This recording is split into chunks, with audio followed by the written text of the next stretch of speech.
dominant and developed on from there and so on and so forth. So it's interesting. Yeah, absolutely. They essentially hijacked the movement, made it about themselves, Right.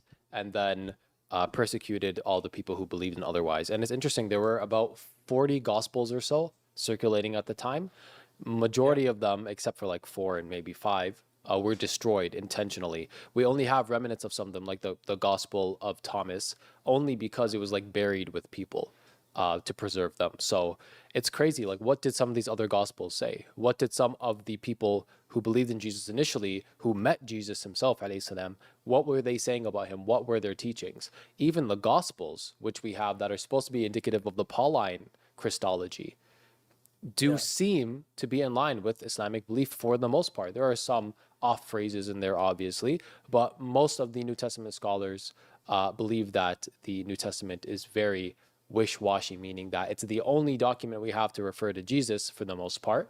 And even Right. then, we don't know if it can, we know it can't fully be trusted because we don't have the originals. We just kind of go based off what we have. Right. Exactly. Yeah. Yeah, definitely a deep subject and a deep hole.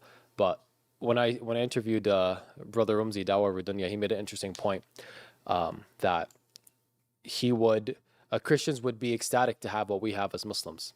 When you look at Oh, our absolutely. Yeah. manuscripts, we have 100% of extant manuscripts from the first century of the Prophet, peace be upon him, passing Yep. away. So we have the entire Quran multifold in extant manuscripts, meaning that we have the manuscripts with us today of the entire Quran. And that's the secondary method of preservation, the first being the oral tradition and passing it on through Yeah. ijaza.